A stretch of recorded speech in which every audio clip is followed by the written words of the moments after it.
So, I'm going to upload this first. Like me, now. I'm going to do this, okay? Because, you know, I'm in my house. My windows are closed. Right? Whatever. I'm in my fucking own house, people.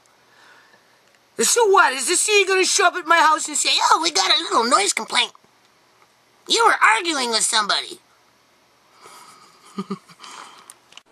Okay, people, so it's still May 6, 2020, right? We're going on at like 20 to 9 at night here.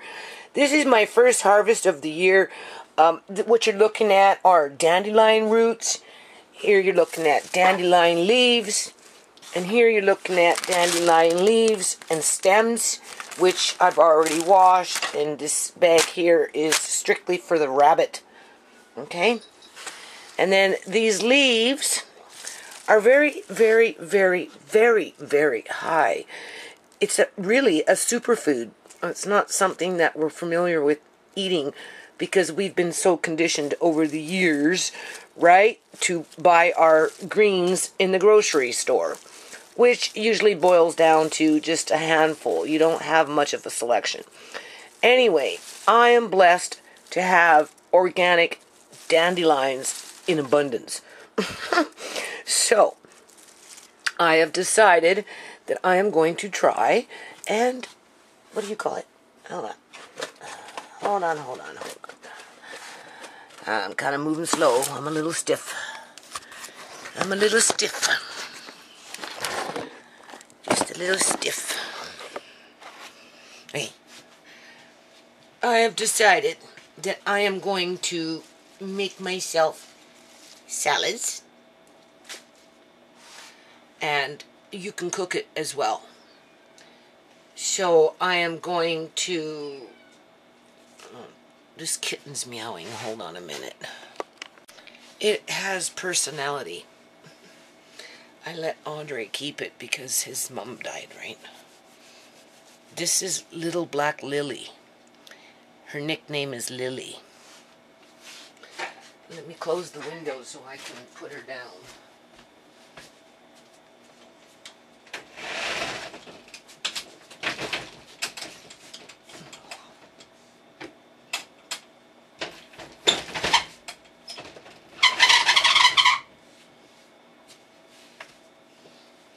Okay, I can't have her go outside because it's getting dark. A raccoon will grab her and she'll be gone.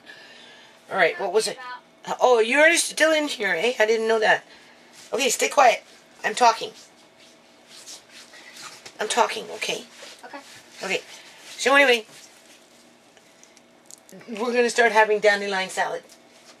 I can't think of the, I'll make it tomorrow. Not today, I'm tired. I'll make it before we go outside. Okay. So we can have salad tomorrow. I'll put lettuce in with it. I'll put kale in with it. And I'll put dandelions in with it. And you probably won't even notice it. But the thing is, this is more nutritional than lettuce. Because it has like, oh my God. Vitamin C? Vitamin D? Yes, it has vitamin C. But in order to get the vitamin C, you have to eat it raw. If you cook it, you're going to cook out the vitamin C. Alright? So... anyway, let me just, I'm tired. I didn't even know you were here. Go. Okay, you can chat later. Okay. So anyway, I've already washed it. So, what I'm going to do is I'm just going to let it probably sit like this for the night. I'll find some room in my fridge and let it just kind of drain out. Right? I don't think I need to rinse it one more time. I could, I might. These you have to rinse quite a few times. I'm not done yet. So I'm going to rinse them, scrape them, clean them, and then eventually I'm going to end up tomorrow at some point. I'm going to dehydrate them. But I still have my dandelion roots in my jar from last year, and I didn't drink them, and I really should be drinking this stuff. So I'm going to try and do this. And I'll start with having dandelion salad. So this is what I just wanted you to see. It's a big bowl, right? Well, not that big. Oh yeah, it's that big. And then there's more yet, which I'll probably, you know, harvest as I go along. All right, you kind of do that once a year. All right, as you prepare the ground. And because it's all organic, I mean, like, who doesn't want to try that, right? You don't want things that are kind of growing right along where dogs walk and stuff like that. But where, you know, it's kind of a little more naturey, then you should try it. Right? Whether you have money or not, do it for the nutrients. But after I came in from outside, I'm not going to upload this tonight because I'm going back outside tomorrow. I just wanted you to see that what I'm doing right now, right? And encourage you to go out there and hunt down some dandelions and try it in your salad, right? Anyway, I turned on the computer and the premier of this province was talking. I'm telling you people, we're in trouble. We are so in trouble. Now, the first thing that I noticed, and honestly, I wish I had time to sit there. I might, because it's so important to just, oh my God. Okay. Like, it's disturbed me so much, that's how disturbed I am right now, just even thinking about it, okay? Let me spit it out. It's just because I'm tired, right? Okay. They opened, I'll just use this as an example. And I really should go back into this video, play a few little key sentences that he blah, blah, blah, blah, and then give my commentary on it.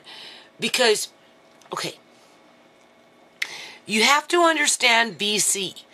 And like, we know that the government was already working in a deficit. So the last thing that the government wants to do is start handing out all this money. But they had to jump on to the bandwagon with this one playbook, okay? Because there's an agenda here to phase out money, keep society paranoid with brain fog to boot, right? Brain fog to boot, right? So that they can phase out money, control who works, who doesn't work, basically, right? And anything else that they're doing in there, okay, just bear with me here. Maybe I'll upload this tonight, because if I get into this, right, you know, oh, fuck, so, okay. What they've done is they've built themselves, people, a bubble where the union, the public union is working. The public union can have their children go to school in a public building, right? Or they can have their children go to daycare because they've been designated as an essential service. So they have built themselves a two-class society based on criminalizing, I don't want to say public health, because this is beyond public health, all right? There are people in BC right now, I am sure, who are like ready to pull their hair out by the roots because they're sitting there with a high debt load. This is Canada. Let's be realistic. And the government, if you're not a public union sector worker, right? If you're not employed by the government and your business is on hold and you've got a high debt load and the government saying, well, don't worry, you know, we're going to open up society and encourage people to come to your business, but that's assuming that you, what is it called? Follow the rules after we figure them out, right? But don't worry, because if you get sick, there's lots of room in the hospitals. We've got 4,432 beds open, and we're putting more money into the healthcare system for our workers who are essential. Their kids get to go to school. Their kids go to daycare, right? Those people are making money. They're not going fucking bankrupt. Their pension plans are money in the bank, right? They're committing crimes, stealing the Uncle Johns, harvesting the ShaMays and the Cieras. They're not hurting people. They're not hurting people. There's only 400,000 provincial government employees, approximately. Okay, the statistics was what? 2017, 2018. We're in 2020, so now we've got 420,000 government, provincial government employees out of 5.2 million people. Those 420,000 people are considered essential because they work for the government, so they will be employed. Because that's how the union operates. The union, as a collective, operates to secure the pension plans, to secure the dental plans, the medical plans, the superannuation life insurance plans, the disability fucking pension plans, any other plan that they can build in. That's what they work for before they work for the public. Because if they worked for the public, there would be no ShaMays, there would be no Uncle Johns. And before the government will acknowledge the criminal activity within its fucking ranks, it's gonna lock you up in your damn house, bankrupt you. Well, you see, that's the thing. In British Columbia, Canada, we got a lot of rich fucks out here, okay? Some of them white, some of them brown, right?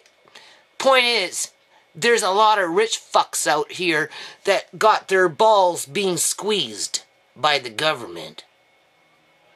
Unless, of course, they're in bed with the government, with the cartel, and just reaping in billions of dollars through laundered money, which the government never does anything about, neither do the government employees, but yet they'll be the first ones to say, vote us in, keep us employed, because we're here to protect you. And since they're protecting us so much right now, people, their guaranteed incomes are flourishing, right? They've got a green light to commit any kind of fucking crime that they want because there's never nobody there to hold them to account as they build in more barriers for you to not to be able to fight back. As they bankrupt, well, maybe not the richest of the rich, but you know what? I'm pretty sure there's a lot of Punjabis out here right now dipping into their savings because they're like, holy shit, what the fuck is going on? Okay, right? It's like any race. They have the good guys and they have the bad guys. Doesn't matter what color they are. The good guys are falling down to the ground.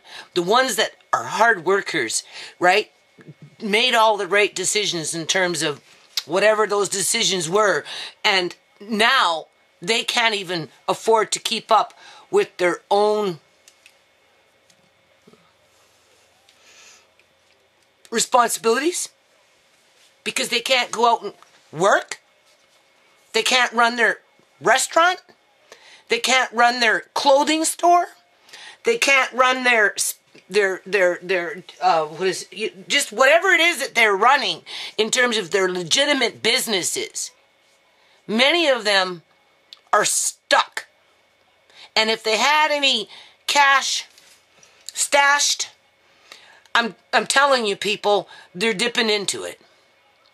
So for everything that they've worked for all these years, they're losing it without realizing that they're losing it because they're too fucking afraid to eat the fucking chicken because they think the chicken is contaminated with COVID-19. And we've only had 120 fucking deaths in all of BC. out of 5.2 million people. As this premier is getting up here saying, well, you know, it's going to be like this for, like, he's so ambiguous about how he talks and how he's, well, no, we're not, you know, he's trying to lay down the fucking law, right? You know, I'm like, you know, you're a big-ass, badass fucking sheriff now, aren't you?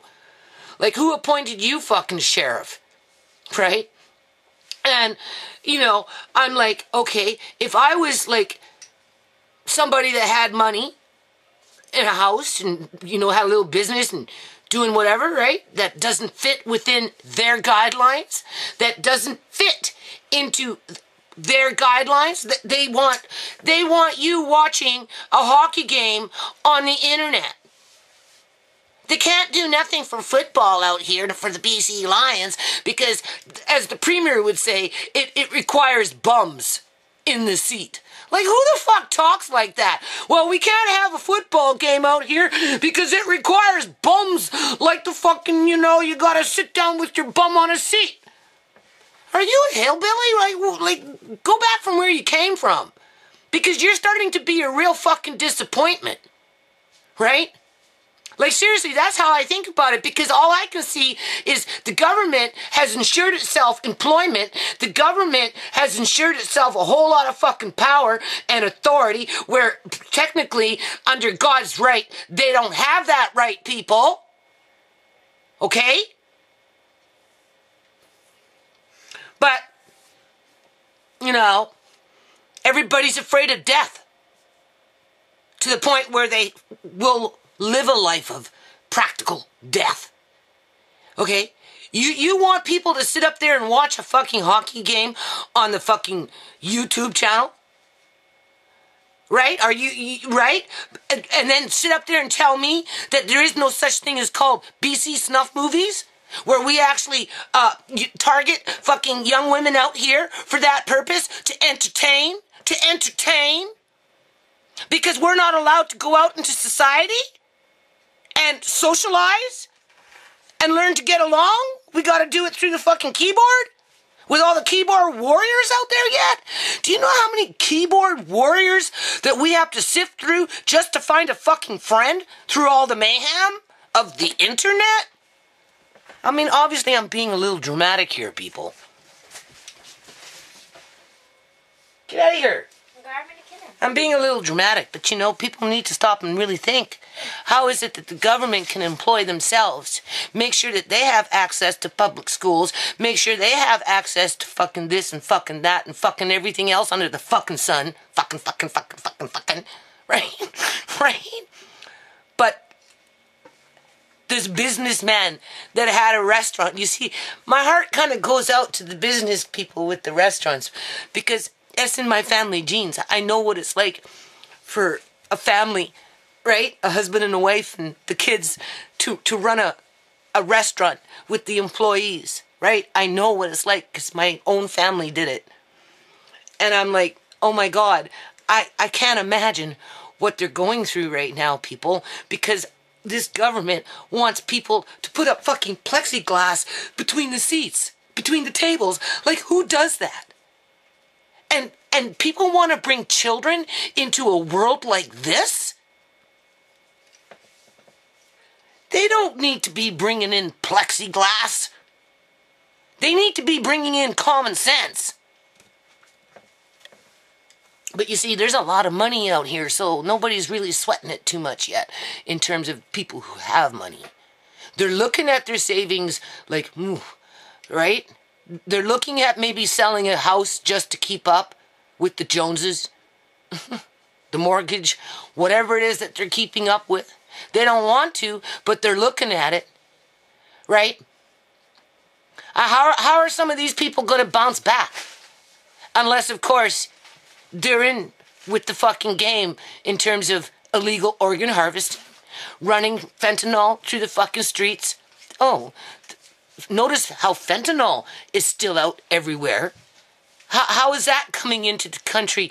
But the people that live in this country that left and went back to their other country from where they came from, they can't come back home even though they're Canadians. But because they're coming in from fucking India, they're being held up. even though they're Canadians now. That's what's happening. So how is that man sitting up in fucking India making money out here if he can't come back fucking home to do that? Oh, but you see, he's got some money because, you know, he worked and he saved his money, and right, and so, you know, he can still cover his mortgage. He can, you know, still pay his light bill, and, you know, he's not eating any food because he's not in his own house to eat the food. He's stuck up in fucking India, not being allowed back into his own country. Right? I'm talking about those kind of people. What, is he just going to be in India and watch his house go up into foreclosure in the next year as the city is running around fucking doing what the city likes to do, harass people and bully people and intimidate people and scare people and threaten people and, you know, and what? This is all food for thought. That's all it is. But I really should let you hear just a few key sentences of what this premier is talking about in terms of how he, the Lord of the province, how the Lord of the province is going to open up this province and keep his government working before he'll help you get back on your feet.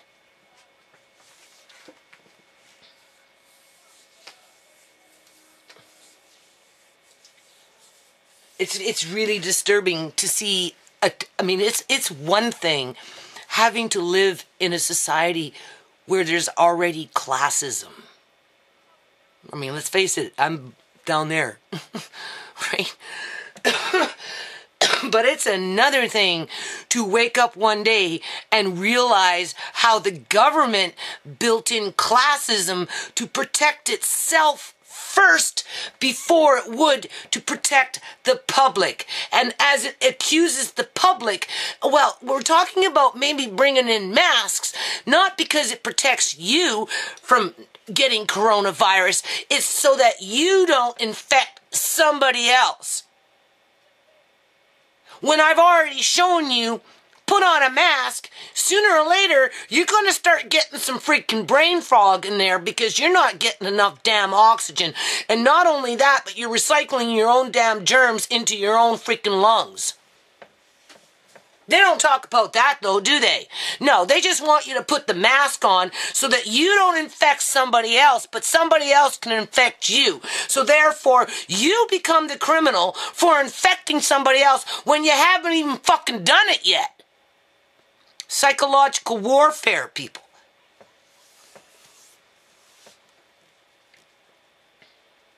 They want you to doubt yourself. They want you fucking second guessing. They want you in fear. They want you to fucking wallow, worry, be stressed out. You know what? I have never wanted to vote. I'm going to leave it on this note. Just for people to think about it. I know they're all the same, but you know what? The BC Liberal government was bad. Like, bad. They hurt a lot of people, okay? But right now, it's like, I don't, you know, what we've got going, I can only speak for what's going on in my province when it comes to voting. I'm telling you, people, I have never ever wanted to vote so bad in my whole life like I do right now. I would never vote in the BC Liberal government. Never. I would vote in somebody that's independent or the Green Party. I'd vote out the BC Liberal government for sure. And the way the NDP is acting right now with I'm the Lord, and we're just gonna be kind. Just like Dr. Henry says, that wicked woman, just be kind, and we'll get through it together. And if I come and tell you that you need to wear a mask because we're at 150 deaths out of 5.2 million people, as we tell you that you can't do this, and you can't do this, and you're gonna have to find a way to do that without this, and, you know, and then sooner or later it's gonna be cough it up. Cough up those fines. Cough up those fucking taxes. Cough up the inflationary cost of living. Just cough it up. But we're not going to let you work. And when we do, well, you have to be on the list first. We have to test your temperature. We have to do this. We have to do that. And if you don't fucking do it, well, what do you think's going to happen, people? What do you think is going to happen? So for all these rich motherfuckers, for all these rich motherfuckers, my oldest son, motherfucker. That would be my oldest son. for all these rich motherfuckers out here, okay? And there's a lot of them. There's a lot of them. I think they're like, you know, when a man, he has his hand in his pocket and he's like going like this, you know, in the pocket. You know, get your hand out of my pocket. I think that should be the new trend. And, you know, get that bzzz, get your hand out of my pocket. Get your hand out of my pocket. Because right now the government's got their fucking hand in these guys' pocket. Okay? Because these guys can't go out there and make an honest fucking living. Alright?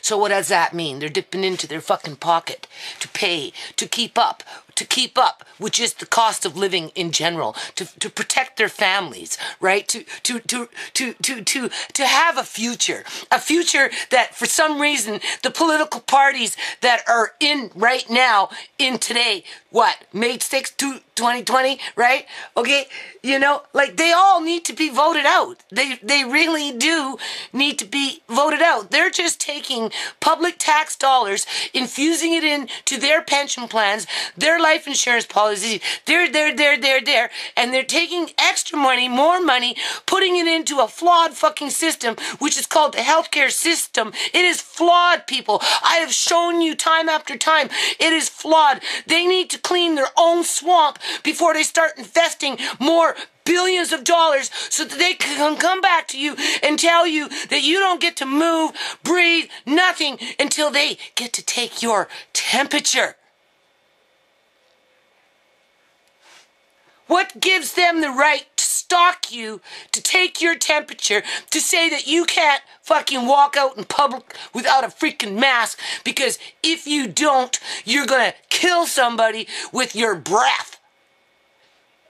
Even though, put the mask on you, and somebody can just walk by you and kill you.